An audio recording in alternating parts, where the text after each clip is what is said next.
Perkenalkan, saya Wita Murika Taluda, salah satu mahasiswi dari Universitas Garut, Fakultas Pendidikan Islam dan Keguruan, Program Studi Pendidikan Guru Sekolah Dasar S1.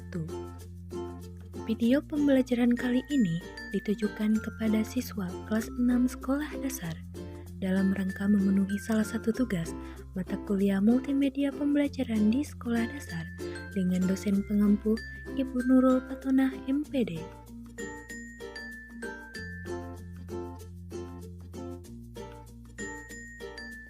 Halo semuanya, Assalamualaikum warahmatullahi wabarakatuh.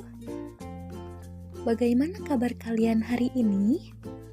Mudah-mudahan kita semua selalu diberikan kesehatan serta perlindungan oleh Allah Subhanahu wa Ta'ala ya anak-anak. Tujuan pembelajaran kali ini ialah 1.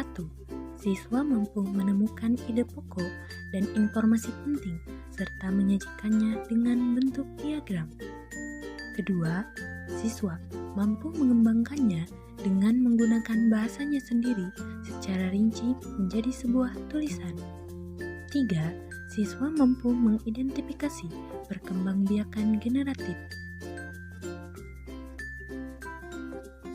Nah, anak-anak, hari ini kita akan belajar tentang selamatkan makhluk hidup, pembelajaran 1, subtema 1, tumbuhan sahabatku.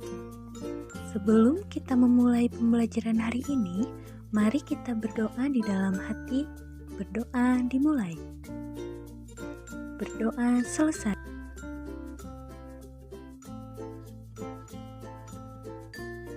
Anak-anak, coba kalian perhatikan berbagai tumbuhan di sekitarmu. Apakah kalian tahu apa manfaat tumbuhan bagi kehidupan? Yuk kita cari tahu.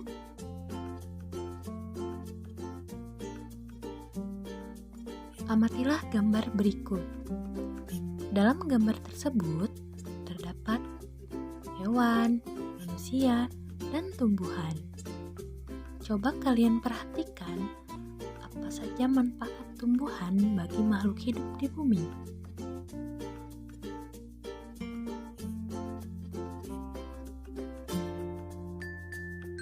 Anak-anak, ternyata hewan dan manusia memperoleh manfaat dari tumbuhan.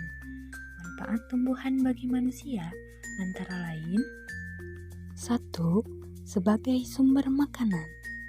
2. Sebagai sumber obat-obatan. 3. Sebagai sumber oksigen. Ternyata tumbuhan dimanfaatkan oleh manusia dan hewan sebagai bahan makanan. Jadi, tumbuhan merupakan sumber kehidupan bagi semua makhluk hidup yang ada di bumi. Nah, anak-anak, sekarang siapa yang tahu gambar dari tanaman berikut ini?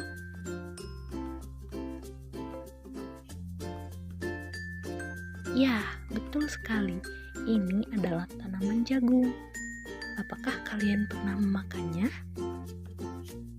Lalu, apakah kalian tahu bagaimana cara perkembangbiakan pada tanaman jagung?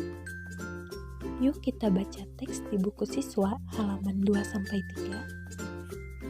Apabila kita sikluskan, kira-kira seperti inilah perkembangbiakan yang terjadi pada tanaman jagung. Sekarang, tulislah ide pokok dan informasi penting dari teks berjudul Bagaimana Jagung Berkembang Biak dengan mengisi diagram berikut.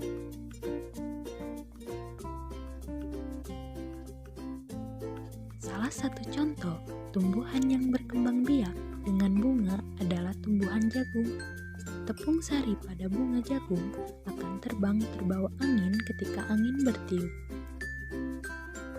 Tepung sari yang terbawa angin sebagian akan jatuh di kepala putik yang terletak di bagian bawah bunga pada pohon jagung yang lain.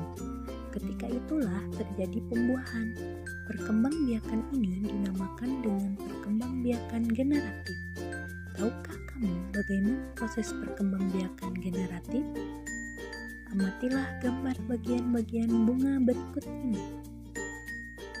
Bagian-bagian bunga, yang pertama ada mahkota, yang kedua ada kepala sari, ada tangkai sari, ada kepala putih, ada tangkai putih, ada benang sari, ada kelopak, ada bakal biji dan dasar bunga, serta tangkai bunga. Perkembangbiakan generatif terjadi melalui proses penyerbukan dan pembuahan. Perkembangbiakan generatif pada tumbuhan diawali dengan penyerbukan, yaitu melekatnya atau jatuhnya serbuk sari ke kepala putih. Setelah terjadi penyerbukan pada serbuk sari, tumbuh bulu serbuk sari yang menuju ke ruang bakal biji. Kemudian, serbuk sari akan masuk ke ruang bakal biji melalui bulu serbuk sari. Di dalam ruang bakal biji terjadi pembuahan, yaitu peleburan serbuk sari atau sel kelamin jantan dengan kepala putih, sel kelamin betina atau sel telur. Hasil dari pembuahan adalah zigot. Zigot berkembang menjadi lembaga. Lembaga berkembang menjadi bakal biji. Bakal biji berkembang menjadi biji dan bakal buah. Kemudian, bakal buah berkembang menjadi daging buah. Lembaga yang berada di dalam biji merupakan calon tumbuhan baru. Adapun tumbuhan lain yang berkembang biak secara generatif antara lain padi, mangga, durian, dan jambu. Nah, anak-anak, untuk tugas pertemuan kali ini, silahkan kalian buat tabel untuk mengidentifikasi bagaimana perkembangbiakan generatif pada tumbuhan beserta gambar juga manfaatnya. Baik anak-anak, sekian untuk pembelajaran hari ini. Mudah-mudahan bermanfaat dan menambah wawasan kalian. Terima kasih sudah menonton.